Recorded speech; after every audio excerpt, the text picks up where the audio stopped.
Hello, I'm your host, Lauren Mark Campbell. Over the generations, from the fields and homes of Elk Grove, men and women have fought with honor and distinction in many conflicts around the world in service to their country.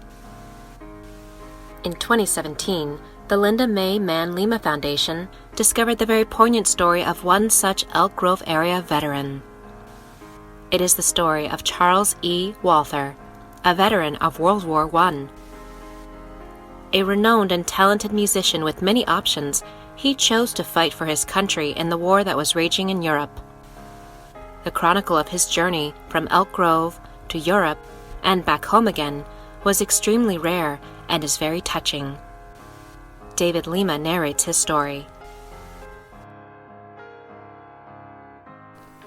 Charles E. Walther was born in the community of Bruceville, Franklin Township, in January 1890. His father, Charles F. Walther, was the postmaster, owned and operated the blacksmith shop, and at one time served as the master of the Masonic Lodge in Elk Grove. Charles, the younger, was an accomplished musician, a violinist, studying and teaching music at the College of the Pacific, then located in San Jose. He could have chosen military service in the Army Band, but instead, as he said, would shoulder the musket. He shipped out of New York for Europe on June 28, 1918, on the SS Lapland. A few years before, as he left to study music in San Jose, his sister Pearl gave him a Bible. In it she wrote, "My sweetheart brother, keep this little book with you as a symbol of my love and prayers for you. December 24, 1914. Love to you, dear. Pearl." Charles carried that Bible with him, and as he crossed the fields of France, he plucked wildflower blossoms and pressed them between its pages. In spite of war, he marveled at the French countryside, writing in a letter to Pearl, "I have seen a great deal of France, and surely would enjoy a visit or journey through this country during peace times, and in a comfortable and gentlemanlike way. We travel much as the hobo travels, so when you see the next tramp, think of me." Not too long after arriving in France, he was burned by mustard gas and was in the hospital in Cormont when the building was bombed by aircraft, wounding him afresh. On August 19, 1918, he wrote on Red Cross stationery to Pearl from a Red Cross field hospital, "Dearest sister, my mustard burns became aggravated through heavy marching, and I am in the hospital for treatment. Active service surely means active service. We just finished a strenuous week in the front line. It is hard to get food to the front line, and one is fortunate to get one meal a day. Altogether, it is a strenuous proposition, and one is glad to be in the rear for a rest." In mid-September 1918, with many unhealed wounds, he returned to the front to become part of Pershing's big push to win the war. Charles's unit pushed far into enemy territory, obeying orders to push forward, not retreat. The fighting was treacherous and bloody. In a letter written at the Argonne Forest, just as the big push got underway, he tells Pearl, "We rarely stay in one place more than a few days. How would you like to travel that way, not knowing when or where you were going? This lack of knowledge causes much speculation and rumor, and it is strange how often we believe rumors. Sometimes they are true. I am not the immaculate individual of the days when people called me professor, or at least mister. Very few here know I was a professional man. We look much the same after a few months' service, and a man's past counts as naught." Less than 100 days after arriving in Europe, and a mere 6 weeks before the armistice, Charles was killed in battle in Argonne, France, on October 1, 1918. It would take months for word of his death to reach home. With the war over, and still no word from or about his son, Charles's father desperately wrote this letter to Charles on Christmas Day, 1918. "My dear boy, today is Christmas, and I thought for so long that I would surely get a letter from you by today, but it has not come. If I only knew that you were safe, I would be reconciled. As I know Christmas comes in France the same as here, and that it will be celebrated there probably more than here on account of her great victory." That letter was returned to Charles's father, unopened, and remained so for 75 years. Early in 1919, Charles's family officially received notice of his death. The family was devastated and yearned for more information, but it took until February 20th, 1920 for his father to receive this letter from the 109th Infantry Chaplain. "My dear Mr. Walther, your son was with us such a short time that I did not have the opportunity to know him personally. I am sure that without doubt I had come in contact with him. During the period that he was with us, we were in action or preparing to go into action, so that we did not have the opportunity to learn the new men, as they were assigned to us in such large numbers to take the place of those who had been wounded or killed. September the 9th, we started to take our places in the front line in the Argonne. It was about the 20th of September that we camped in the forest about 3 miles from the front line trenches and waited for the opening of the world's greatest battle. Here took place an incident of which your son was undoubtedly a part and fully shared. About 9 o'clock on the night of the 25th, our regiment was to occupy the front line trenches, and at 0 hour the next morning, 5 o'clock, we were to go over the top. We were all conscious that many would go out that night, never to return. Late that afternoon, with 2 other chaplains, I passed through the battalion to which Company M belonged, and announced the administration of the Holy Sacrament for the Protestants and confession for the Roman Catholics. The scene I shall never forget. The night was so dark in the forest, one had to grope his way up the hillside to a little dugout chapel. In the light of a shaded candle, we dare not betray our position to the enemy by showing light. Hundreds received the Holy Communion, and others hundreds later made confession. From that service, the men silently went back to their dugouts, took up their equipment, and silently, no word was spoken, marched out into the darkness of that never-to-be-forgotten night.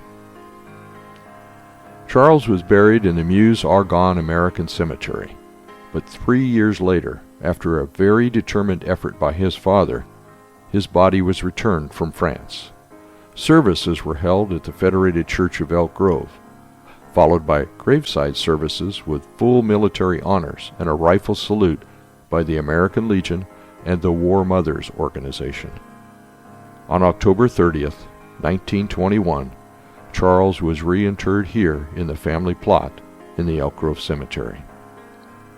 Heavy with grief and aching for a fresh start, Charles's family soon moved from Elk Grove to Lodi.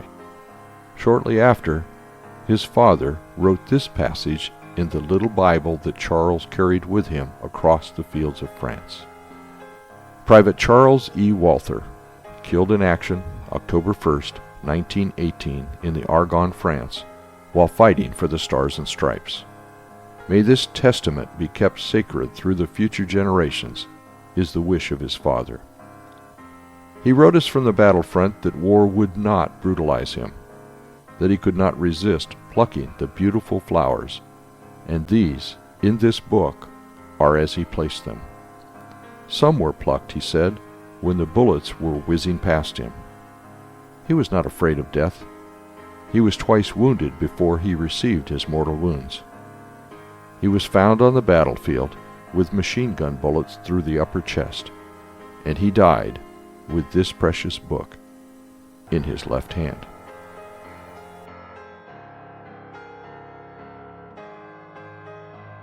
This podcast is a production of the Linda May Mann Lema Foundation and is protected by copyright. To enjoy other podcasts and get information about the year-round activities of the Foundation, please visit our website at lmmlfoundation.org.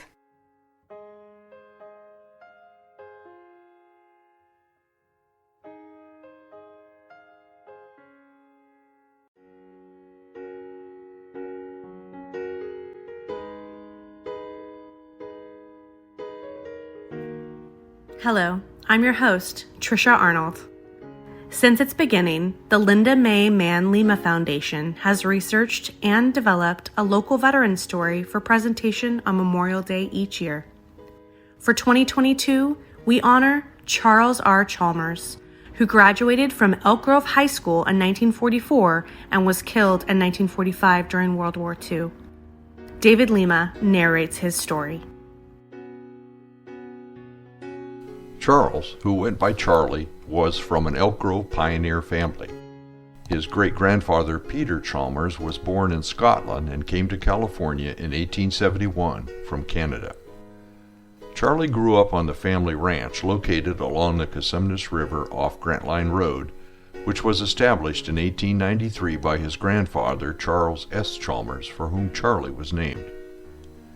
In Elk Grove High School, Charlie was socially active and was a member of the Boys League, but aspiring to be a farmer, Charlie really excelled in Future Farmers of America. In his junior and senior years, he was secretary of the organization, and when he graduated in June 1944, he was one of only 2 students named as an FFA state farmer.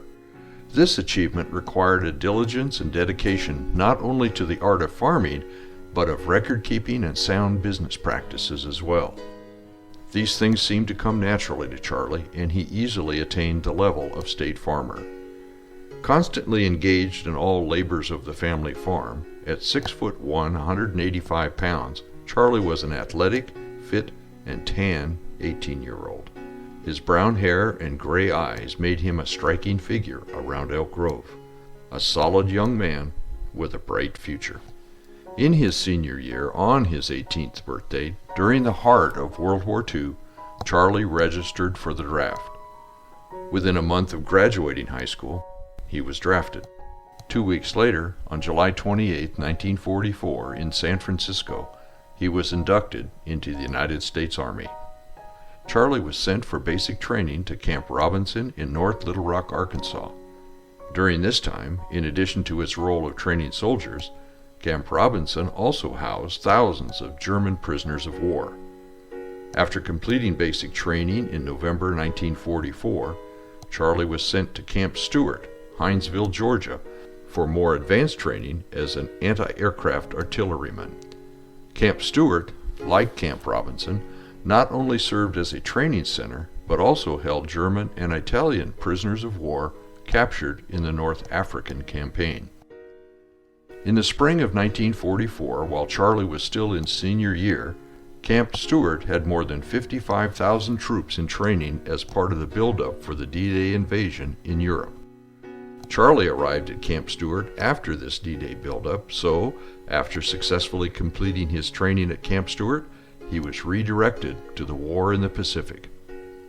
In the Pacific, much had been happening. On October 20th, 1944, while Charlie was still in training, General MacArthur initiated the retaking of the Philippines with landings on the southern island of Leyte. Then on January 9th, 1945, in an operation codenamed S-Day, U.S. forces made multiple assault landings on the Philippine island of Luzon at Lingayen Gulf. These forces didn't meet much resistance on the beachhead because the Japanese army had pulled back and built significant defensive entrenchments in the hills and mountains surrounding the Gulf. In early 1945, Charlie came home to Elk Grove for a 15-day leave before shipping out to the South Pacific.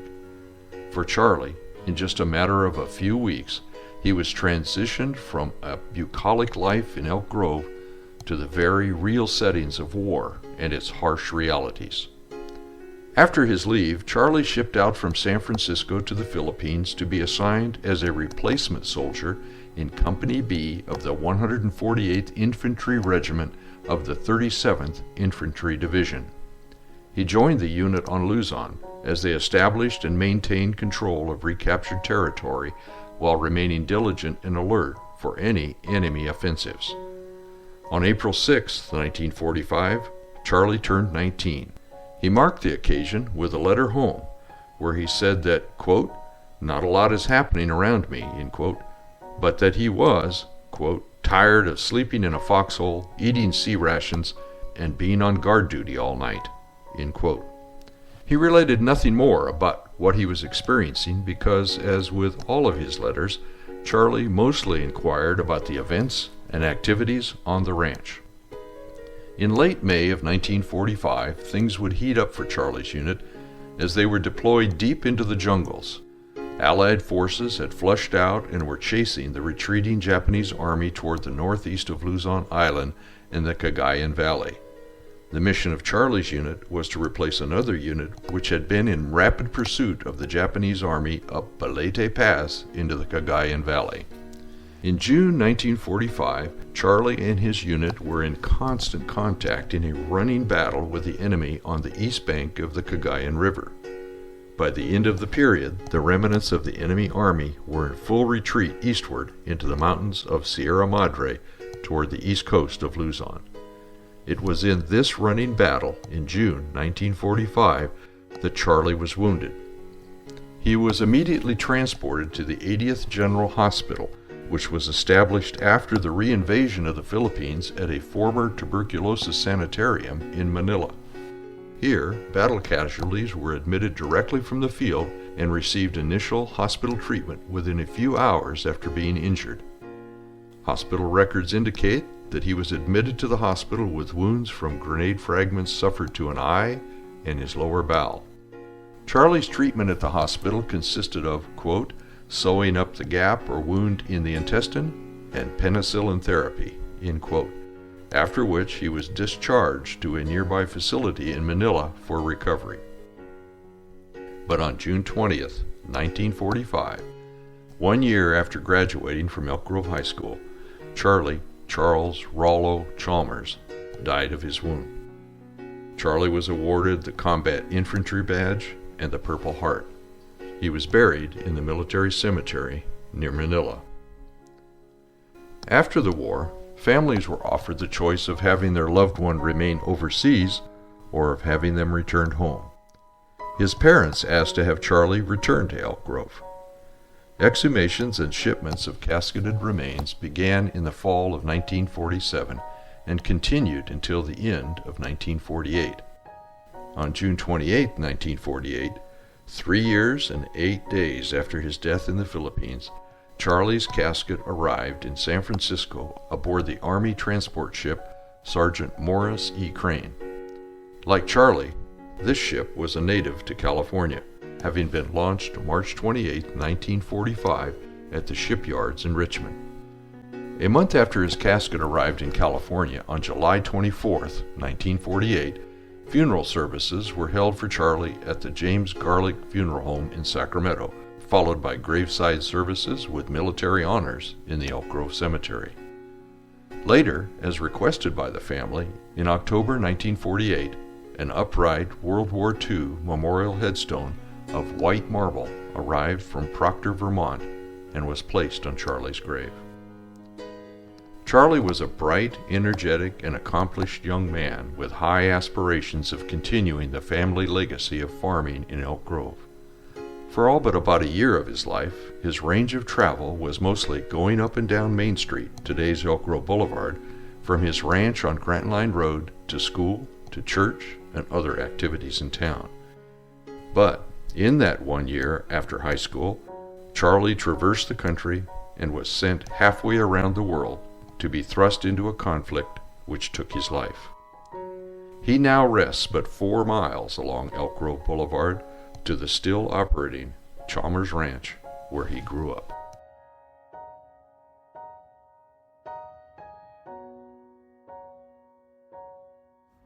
This audiocast is a production of the Linda Mae Mann Lema Foundation and is protected by copyright. To enjoy other audiocasts and to get information about the year-round activities of the foundation, please visit our website at lmmlfoundation.org.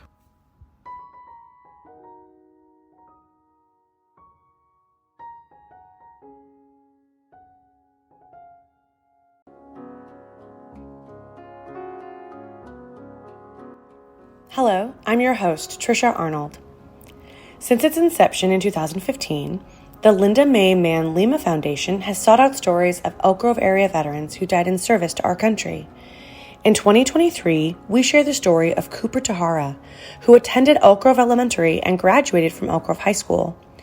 Cooper was a member of the segregated Japanese-American 442nd Regimental Combat Team, which was the most decorated unit in the history of the U.S. Army for size and duration. They received 7 Presidential Unit Citations and 21 Medals of Honor. There were at least 5 Japanese-American Elk Grove High School graduates who served in that regiment: Tosh Keino, Hiro Oshida, Tom Nikau, Tosh Hamataka, and Cooper Tahara. Cooper's story is narrated by David Lema. Cooper T. Tahara was born on November 8, 1919 in Florin, California. Cooper was the third born of 8 siblings. His father had immigrated from Hiroshima Prefecture, Japan in March 1900, his mother in 1904. Cooper attended Elk Grove Elementary School and graduated from Elk Grove High School. He was a member of the Florin Buddhist Young Men's Association and the Florin Athletic Club. Cooper graduated from the National Diesel Mechanic School in Los Angeles to become a mechanic, and he also continued to help out on the family farm. He registered for the draft on June 9, 1941, and was inducted into the Army at Sacramento on October 20, 1941. He received his basic training at Camp Roberts, San Luis Obispo, and was later stationed at Fort Riley, Kansas, Fort Meade, Maryland, and Camp Shelby, Mississippi. The Tahara family was incarcerated at the relocation camp in Rober, Arkansas on June 10, 1944. They were later relocated to the relocation camp in Jerome, Arkansas, and released in April 1945. Cooper arrived at Camp Shelby, Mississippi, and was assigned to the 442nd Regimental Combat Team, 3rd Battalion I Company in September 1944, which was 5 months after the original 442nd soldiers had left for war. He was one of 672 replacements sent to Italy to replace combat losses from the Rome-Arno campaign. On September 26 and 27, 1944, the 442nd, including the new replacements, boarded light assault boats which shuttled them out to waiting transport ships. At precisely 12 p.m. on September 27, 1944, the regiment sailed for Marseille, France. Ahead lay the most bitter fighting the men were ever to see. The troops went ashore on September 30th. By the following morning, most of the unit had moved about 10 miles by train to a staging area just outside Marseille. At this time, the staging area consisted of several open fields on the top of a hill. Living conditions for the first 2 or 3 days were not especially bad, although the wind blew constantly. All companies drew new machine guns, mortars, and bazookas, and proceeded to test them on whatever suitable ground could be found. On the afternoon of October 26, 1944, the regiment was ordered to the front lines again to aid in the rescue of the Lost Battalion, which was the 1st Battalion of the 141st Texas Infantry Regiment.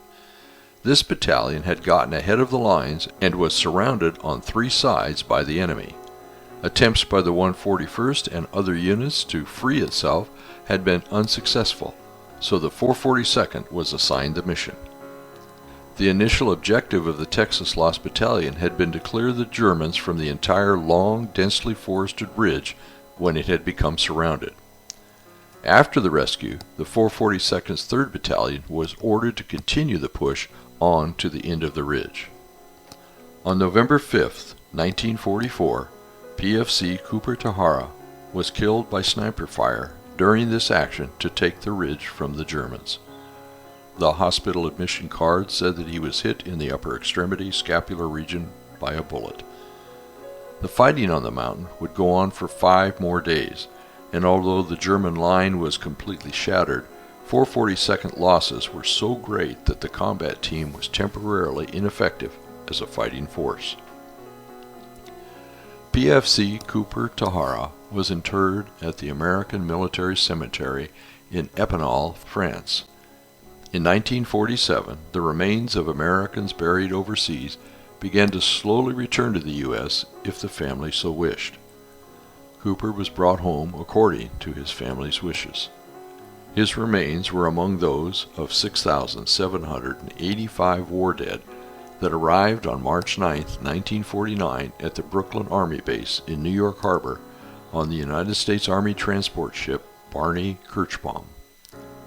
On April 27, 1949, a funeral service for PFC Cooper was held at the Florin Buddhist Church, followed by burial in the Sacramento Memorial Lawn Cemetery in Sacramento. His parents were later buried in the same plot.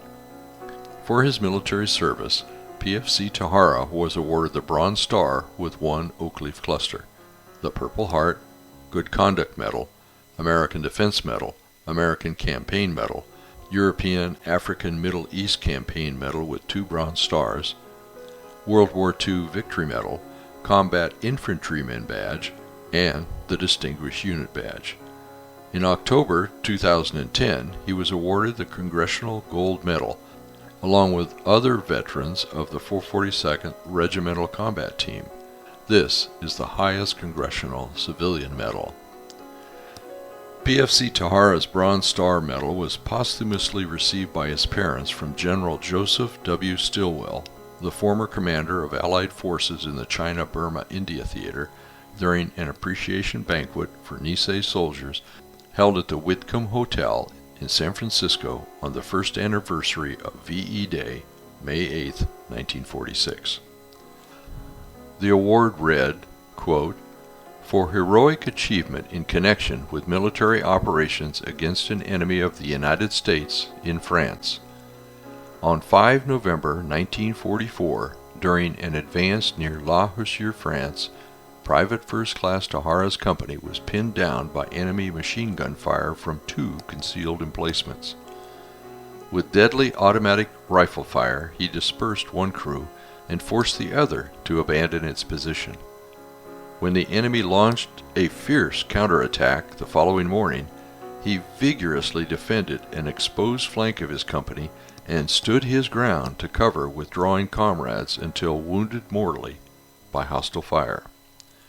Private Tahara's aggressiveness, his unselfish actions, and supreme devotion to duty live on as an inspiration to the men with whom he fought." This story, a production of the Linda May Mann Lema Foundation, was researched and written by the sons and daughters of the 442nd Regimental Combat Team and is protected by copyright. For other stories produced by the Foundation, please visit our website at lmmlfoundation.org.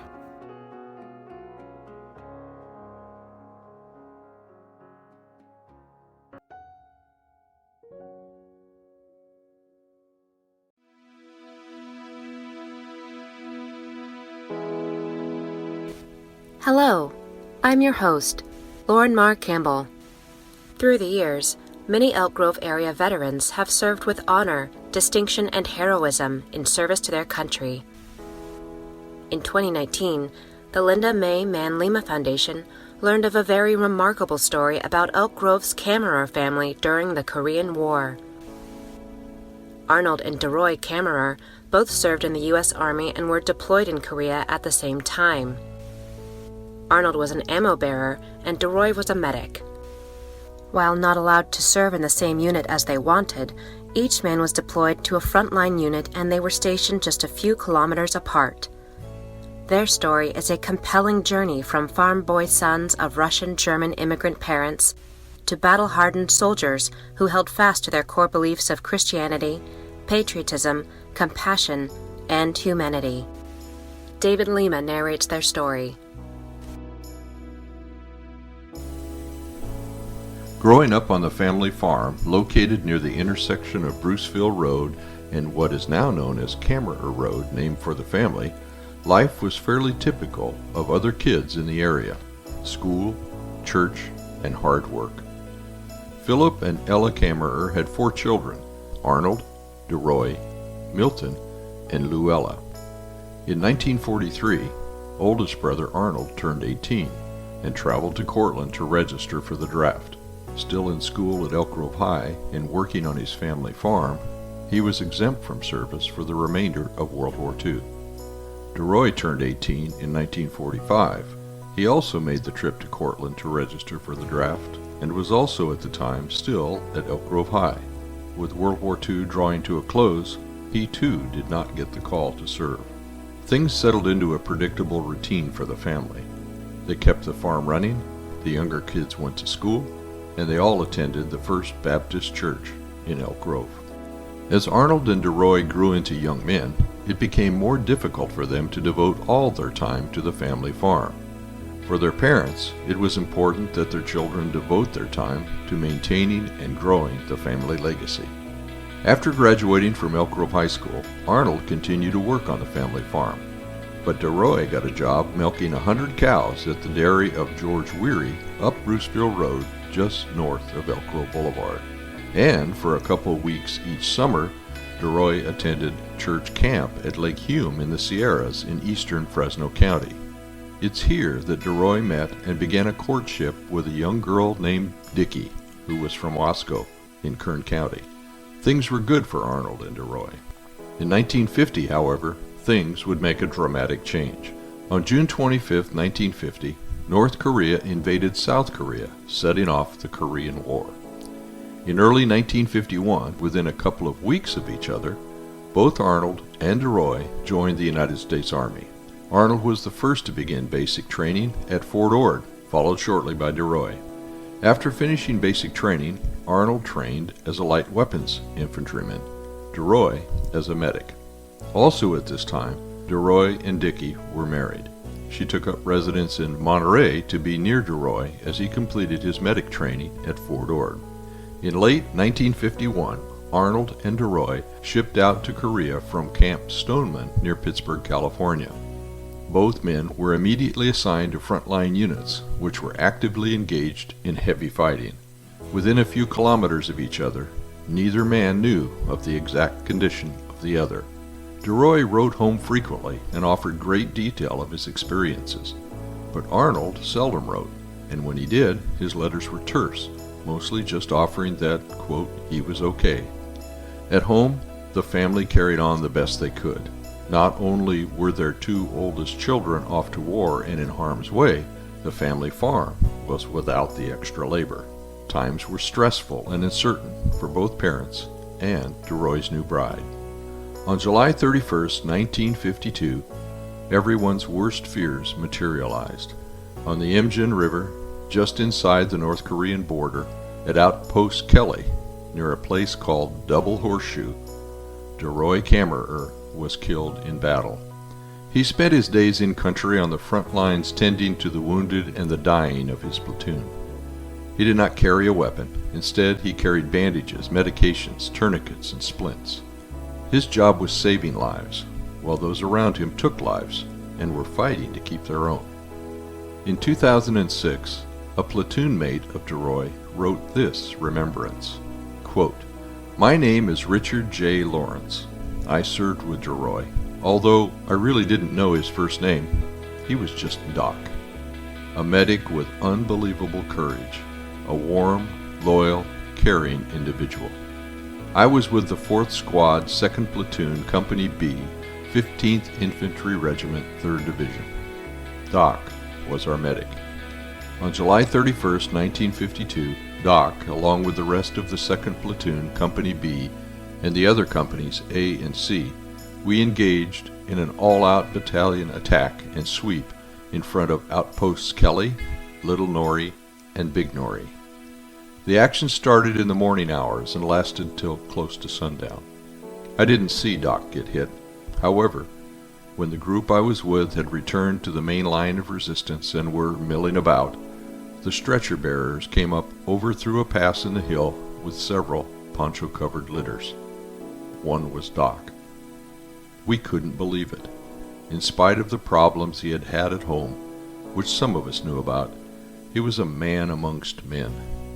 He was more than a medic. He was a loyal buddy to all of us. A very courageous individual." End quote. As written in military records, Corporal Lawrence himself was wounded that day when hit by a missile. Records also describe how DeRoy died. As the battle raged, DeRoy was constantly on the front line tending to the wounded and overseeing their evacuation. Late in the day, with almost everyone around him either killed or wounded, and with the enemy advancing in great numbers, DeRoy, for the first time, cast off his medical supplies and picked up a weapon from a fallen comrade.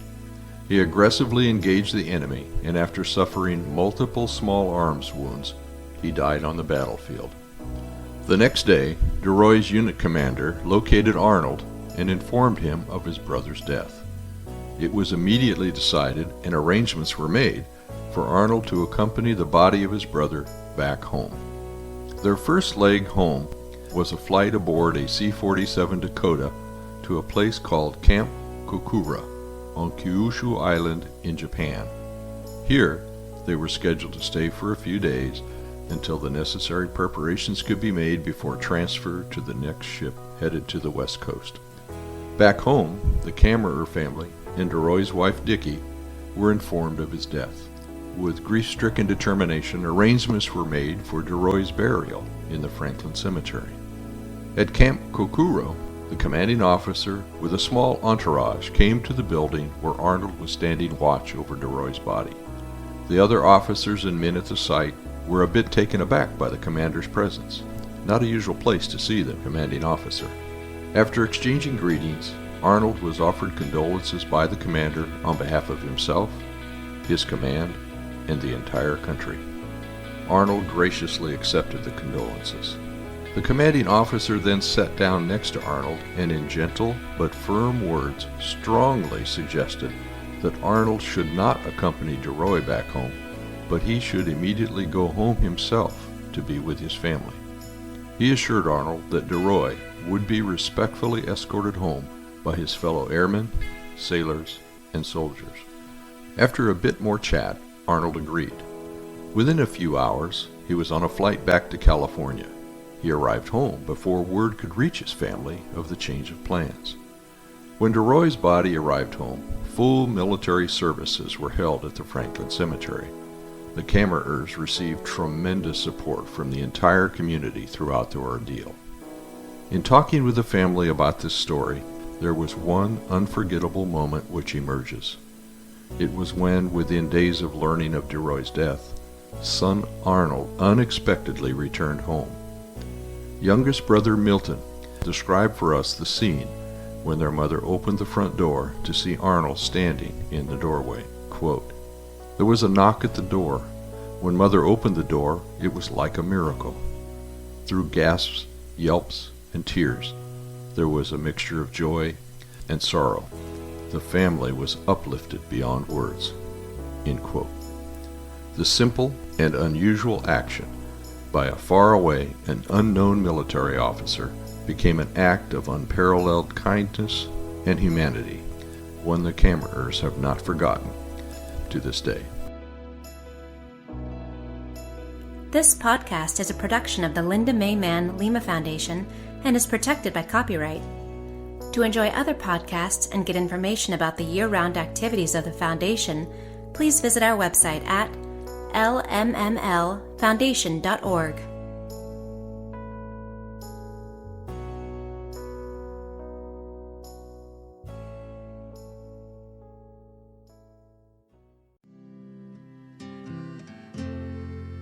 Hello, I'm your host, Kayla Nice. Since its inception, the Linda May and Lema Foundation has researched and developed a local area veteran story for presentation at the Memorial Day ceremony produced each year by the Elk Grove Consumnes Cemetery District. We began this tradition in 2016 by presenting the stories of two area Civil War veterans, followed by veterans of World War I and II and the Korean War. In 2020, we have the solemn honor of sharing the story of Wayne D. Heintz, a graduate of Elk Grove High School, class of 1964, who was killed in the Vietnam War in 1968. Our development of Wayne's story is a result of a combination of researching archival and military records and numerous conversations with those who knew Wayne, including, most importantly, his sister, Karen Heintz Castelli, and his best friend, Bob Lent, both also graduates of Elk Grove High School. David Lema narrates Wayne's story. Wayne Douglas Heintz was a 1964 graduate of Elk Grove High School. He was an accomplished artist and leather craftsman with a keen interest in agriculture and a particular love of horses. Wayne was born in Sacramento in 1946 to his parents Raymond and Carol Heintz, and was the grandchild of German-Russian immigrants. As a young boy, the family relocated from Fresno to the Tokay Park development in Florin. Wayne and his sister Karen attended Florin Elementary School, where they did exceptionally well.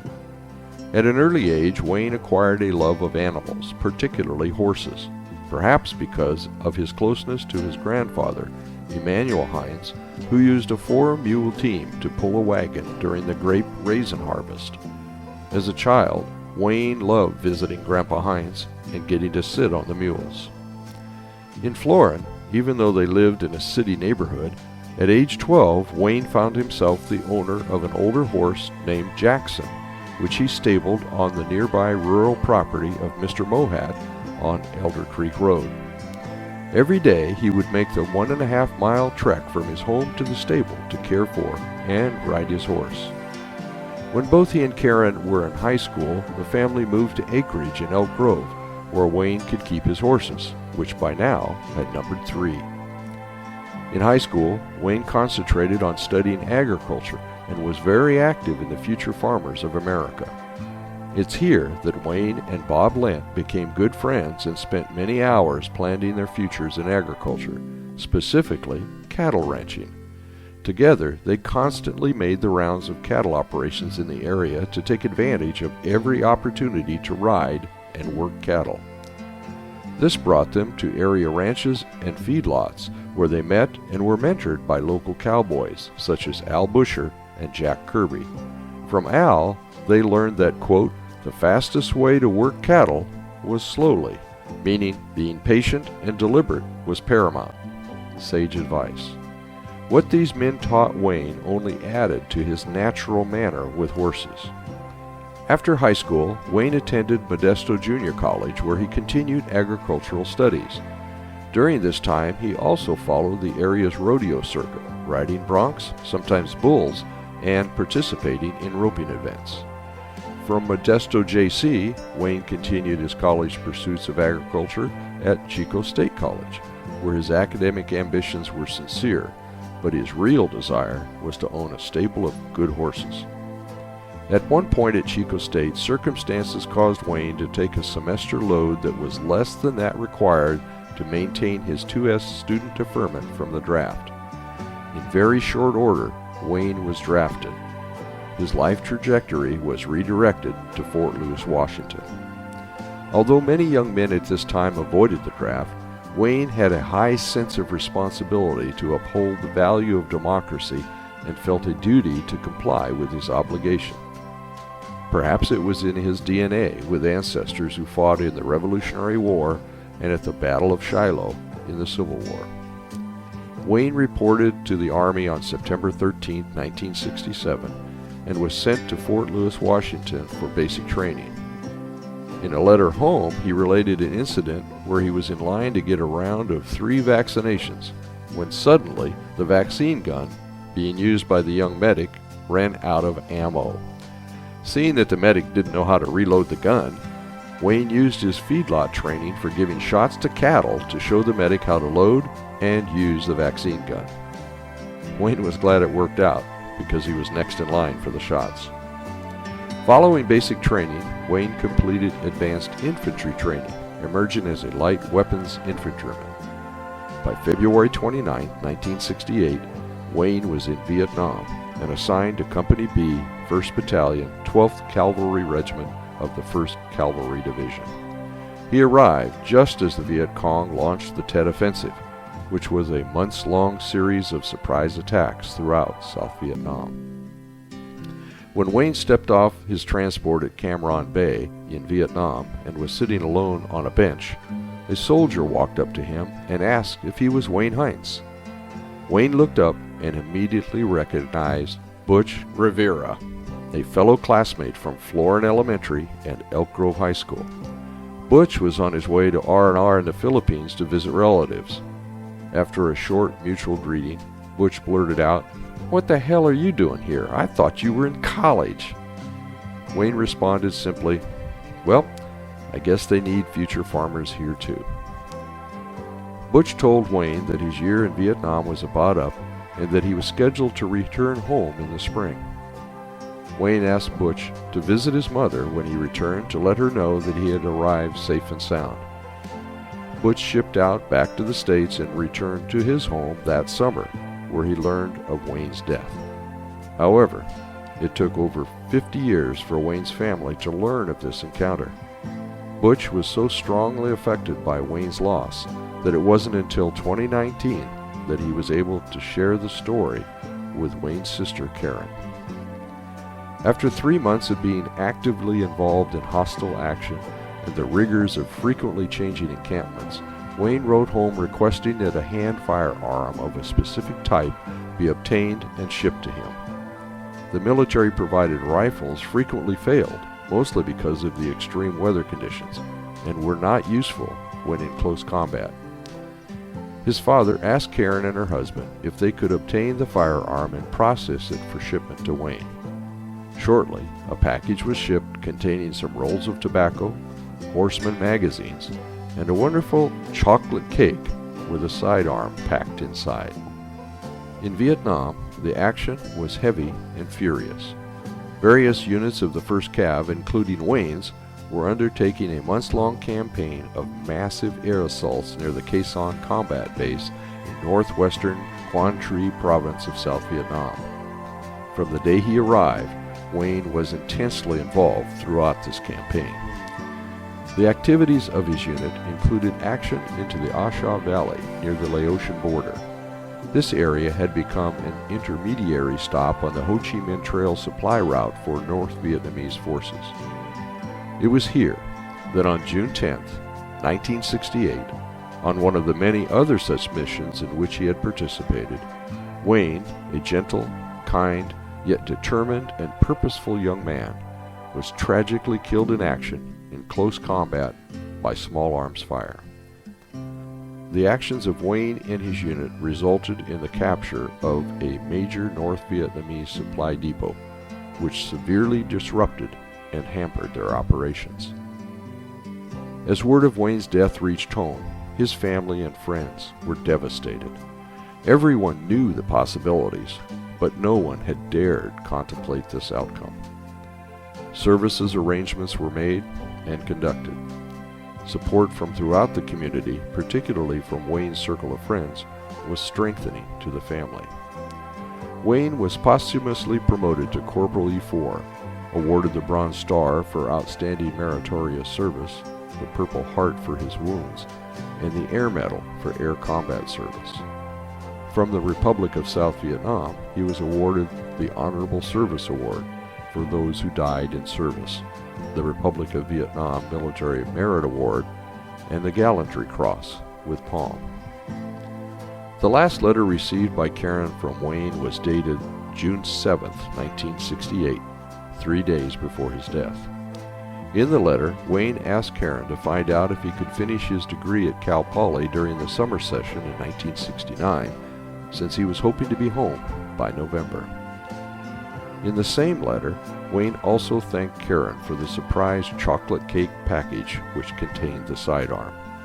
There was at least some comfort in finally knowing that he had received the weapon, although it was enormously painful for Karen to receive the letter weeks after Wayne was killed in battle. Several months after Wayne's death, the family received his personal effects, but the firearm was not among the items returned. In October of 1968, Wayne's father began the first of several communications between various military personnel inquiring about the return of the weapon. Finally, over a year later in November of 1969, the firearm was returned. It was tremendously important and symbolic for the family to have this in their possession. Determined not to let Wayne's memory fade into history and to honor his passion for agriculture, within months, his family and friends established the Wayne D. Heintz Memorial FFA Scholarship. For over 50 years, the scholarship has awarded a total of 53 scholarships amounting to over $30,000 to FFA students of the Elk Grove Unified School District. In May 2019, another Elk Grove acknowledgement of Wayne's service and sacrifice occurred with the naming of Wayne Heintz Street. The street was dedicated as part of the City of Elk Grove's Veterans Street Naming Program. It's in the Taylor Morrison Homes Milestone Division off Waterman Road between Elk Grove Boulevard and Grant Line Road. The street naming is an honor that is very greatly appreciated by Wayne's family and friends, as well as by all service members of the Elk Grove area. An additional tribute was posted on Memorial Day 2017 on the Vietnam Veterans Memorial Fund Wall of Faces website. Quote, Wayne loved agriculture. I remember Wayne wanted to be a farmer. He was a member of the Future Farmers of America and even tried bull riding. He loved horses, and on the day of his burial, his horse walked up to the fence and stood quietly through the services, as if he knew what was happening. We were all heartbroken, and over time I think of him. My eyes tear up. The pain never goes away, and we miss him terribly.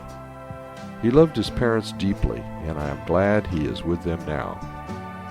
Love you, cuz. Lana Schwab Bennett. This audiocast is a production of the Linda May and Lema Foundation and is protected by copyright.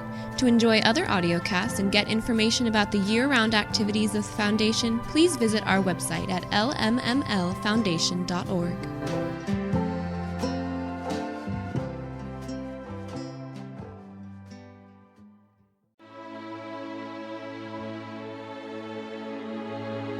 Hello, I'm your host, Marina Betchart. Since its beginning, the Linda May and Lema Foundation has researched and developed a local veteran story to share with the community on Memorial Day each year. In 2021, we honored Vietnam War veteran Wayne D. Heintz. In 2023, we deviate from our usual practice of honoring an individual veteran by honoring all 12 veterans of Elk Grove High School who perished in service during the Vietnam War era. The Vietnam War officially began in 1955 with the French military withdrawing from Southeast Asia. From 1955 to 1961, the United States provided up to 900 advisors in support of South Vietnam as they fought against the Viet Minh regime in North Vietnam.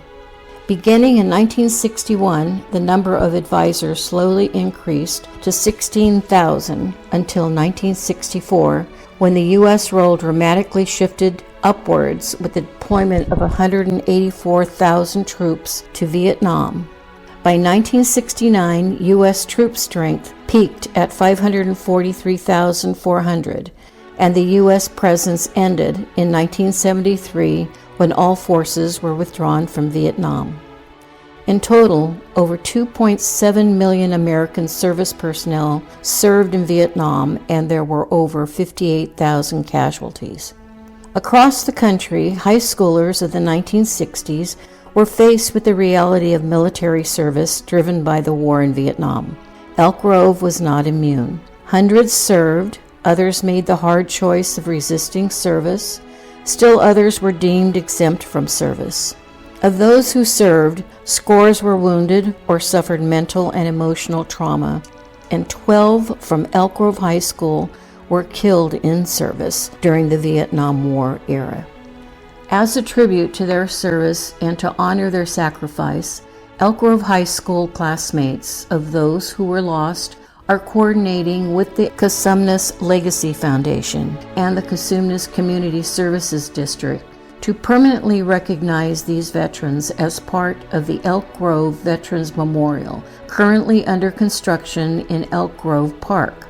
Specifically, first, the class of 1965 has funded a bench at the memorial which will designate the names of the 5 members of their class who were lost. And second, all affected high school class years are working with the foundation and the district to develop a separate element of the memorial to honor all 12 who perished. With so much unfulfilled promise, aspiration, and hope for each, Dave Lema presents all 12 who perished during the Vietnam War era.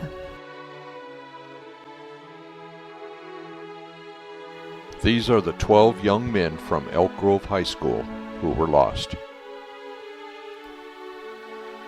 David L. Felt, who was a PFC in the United States Marine Corps as a field artillery cannoneer.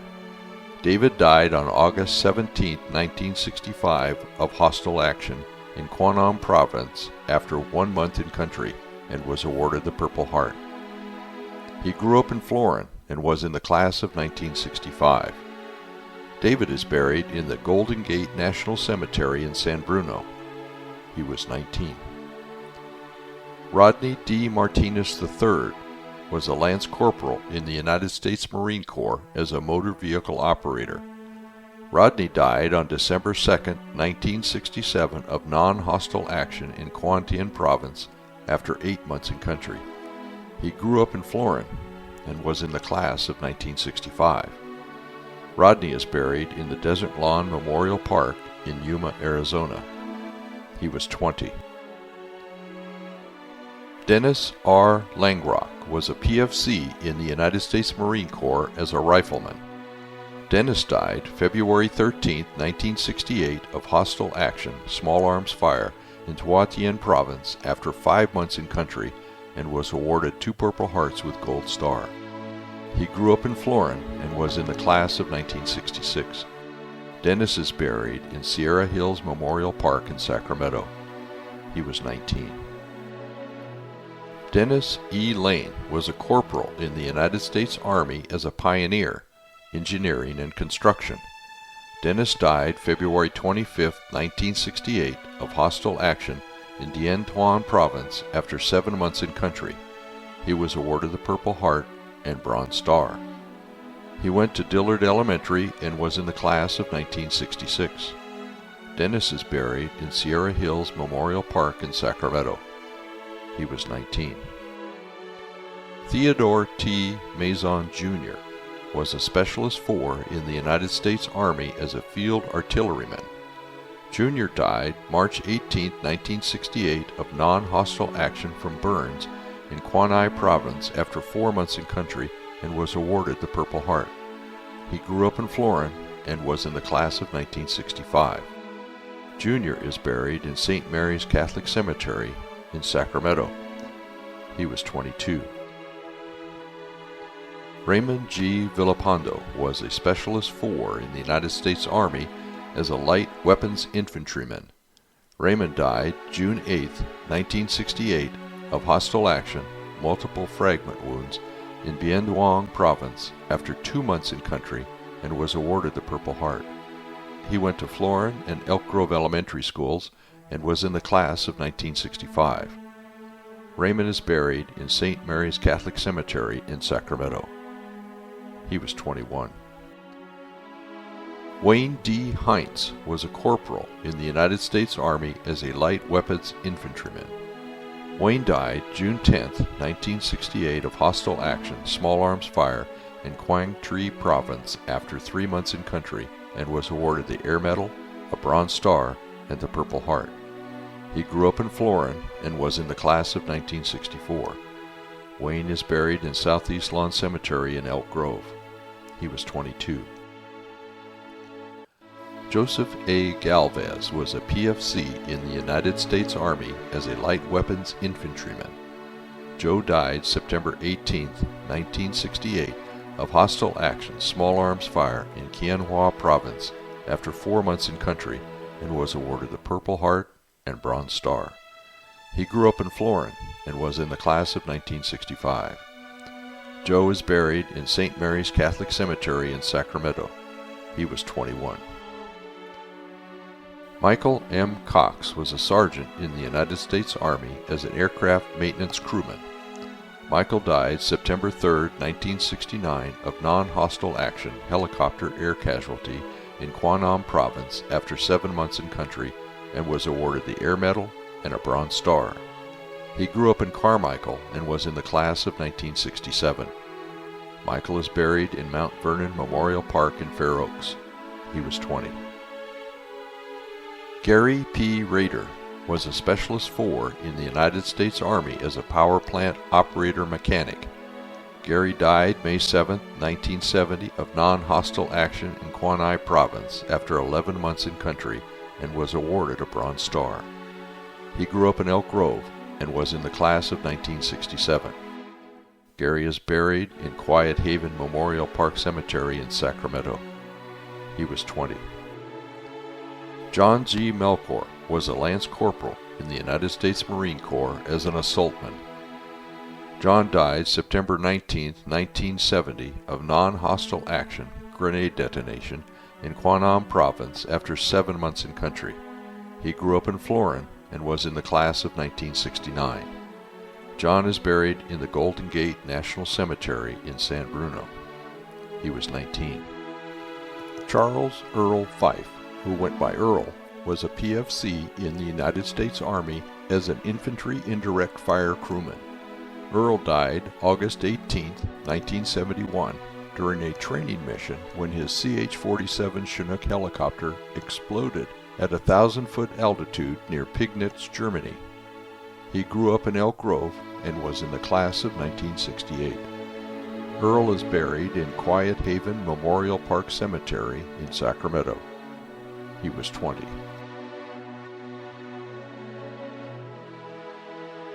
These young men, by intent or mandate, answered the call to service. Most were in the military soon after leaving high school. Most lost their lives in less than a year after entering service. None, should they have wanted, were in the service long enough to consider re-enlisting. They and their families paid a tremendous price. Our community and our country learned much from the sacrifice of these young men. It is more than fitting that they are to be perpetually honored in the Elk Grove Veterans Memorial. This audiocast is a production of the Linda May Mahon Lema Foundation and is protected by copyright. To enjoy other audiocasts and to get information about the year-round activities of the Foundation, please visit our website at lmmlfoundation.org.